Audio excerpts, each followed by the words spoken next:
안녕하세요. 암호화폐 코인 시장에 돈이 되는 모든 정보를 빠르게 전달해드리는 여러분들의 코인 파트너 크립토피아입니다. 브리핑 시작 전 영상 하단의 고정 댓글 보시면 코인에 대해 다양한 투자자들과 함께 편하게 정보를 교류할 수 있는 무료 카톡방과 텔레그램방 링크가 있으니 부담 없이 참여하셔서 유익한 정보 나눠보셨으면 좋겠습니다. 많은 참여 부탁드립니다. 그럼 브리핑 시작해 보겠습니다. 금일은 리플 XRP에 대한 소식 전해드릴 텐데, 첫째, 리플 차트 분석. 둘째, XRP 레저의 최신 업그레이드. 셋째, XRP 레저의 잠재적 이점. 이렇게 크게 세 가지 소식 전해드릴 테니 필히 시청 바라며 차트적 분석부터 전해드리겠습니다. 리플 주봉 차트 살펴보겠습니다. 리플은 현재 변동성을 최소화하고 있고 낙폭은 축소하고 있습니다. 이 말은 즉 단기적으로 봤을 때 바닥이 잡혀가고 있다는 소리인데, 리플이 지금까지 상승을 나왔던 걸 보시면 약식 판결 당시에 상승률로 상승했던 것이 아니라 2013년이 시작될 때부터 꾸준히 상승했다는 걸 알 수 있고, 이 상승에 대한 피로도로 나오는 단기 조정이라서 최근 약식 판결에서 크게 상승하면서 당연하게 조정은 나올 수밖에 없었습니다. 다음으로 1시간봉으로 보면 2023년부터 상승해온 추세선에 지지되는 부분에 현재 리플이 위치해 있고, 약식 판결 후 하락 추세에서 삼각 수렴의 거의 끝부분에 도달해 있습니다.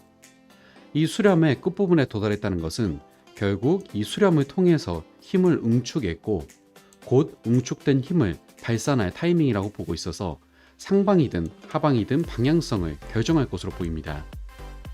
그래서 차트를 더욱 확대해서 가격이 삼각 수렴, 상방 돌파 후 지지해주는 이 그림을 확인하시고 매수하신다면 추가적인 상승을 기대해 볼 수 있고, 반대로 추세선 하방으로 이탈하더라도 600원 구간까지는 강력한 지지 구간을 형성하고 있으니 600원 초반대 부근은 다시 한번 잡아도 될 매수 타점으로 보고 있으니 이 점 잘 참고하셔서 대응하시길 바라며 차트 분석은 마치도록 하겠습니다.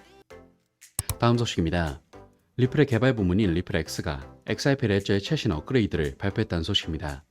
내용 자세히 보자면 리플드 1.12.0이라고 불리는 이 업데이트에는 XLS30과 XLS39라는 두 가지 주요 기능이 도입되었습니다.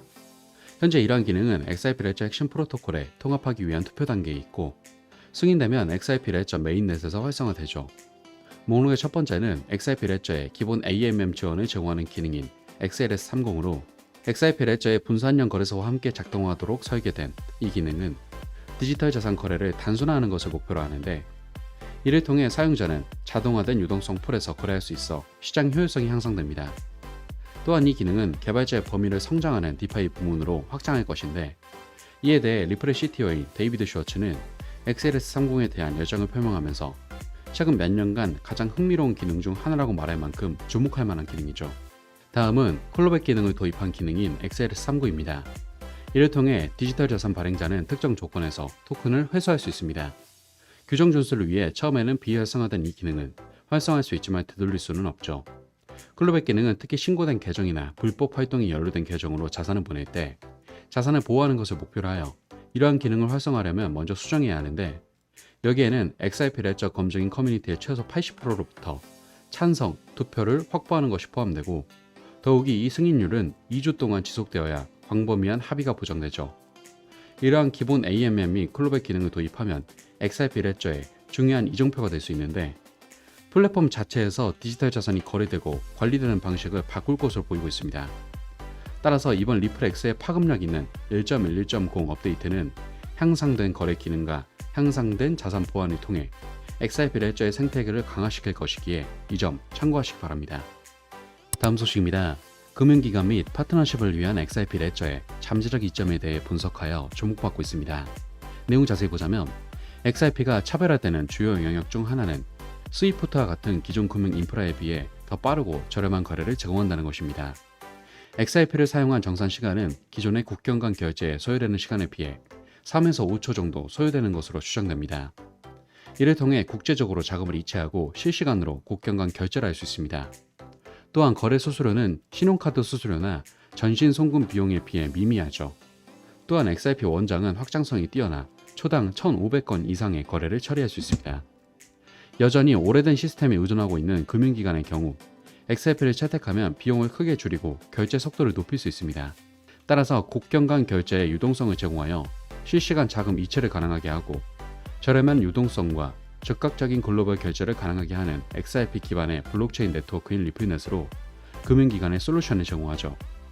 그리고 현재 시장에서는 블록체인 기술이 성숙해짐에 따라 규정 준수와 보안이 기업 채택의 우선순위가 되었습니다.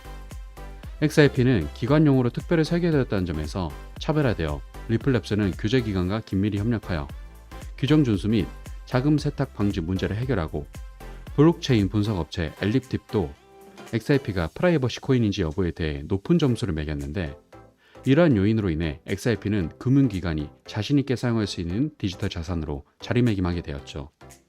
그렇다면 대규모 금융 채택을 위해 XRP가 여전히 극복해야 할 주요 장애물은 무엇일지 알아보자면 일단 많은 관할권의 규제 명확성에 대한 부재 문제와 더불어 레거시 뱅킹 시스템과의 상호 운용성을 아직 진행 중인 것 등의 기술적인 장애물도 있는데 결과적으로는 XRP는 기관의 신뢰를 얻기 위해 전략적 파트너십을 더욱 발전시키는 것이 중요할 것으로 보입니다.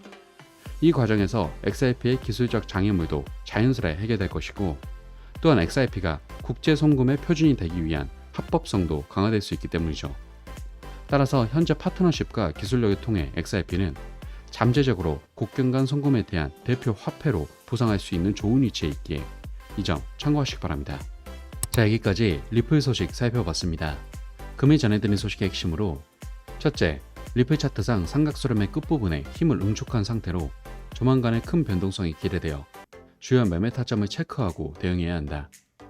둘째, XRP 레저 업그레이드로 관련 생태계가 강화되었고 더불어 XRP 레저의 다양한 이점으로 국경 간 송금의 대표 화폐로 부상할 수 있어 여전히 XRP는 매우 기대되는 미래 전망을 가지고 있다. 이렇게 크게 두 가지 포인트 정리하며 금일 브리핑은 마무리하도록 하겠습니다. 마지막으로 리플 매수를 준비 중이신 분들은 갑작스러운 반등에 따라가는 전형적인 개미들처럼 투자하지 마시고 여러가지 정보를 취합해 보면서 상승 이유와 흐름을 보고 진입하시면 좋을 것 같습니다. 하지만 대부분이 전업 투자를 하신 게 아니다 보니 항상 이슈를 찾아보고 확인하느라 한 발 늦는다고 생각하시는 분들이 많을 것 같습니다. 그런 분들을 위해서 투자자들이 모여있는 정보 공유방을 운영 중이며 일체 유료 정보가 필요 없으니 부담 없이 참여해 보시면 좋을 것 같고 또 본인의 보유코인에 대한 상담 역시도 도와드리고 있으니 영상 하단에 고정 댓글 링크로 문의 남겨주시면 감사하겠습니다. 항상 구독자분들과 같이 토론하며 유익한 소통 채널이 되고 싶습니다. 많은 참여 부탁드립니다. 감사합니다.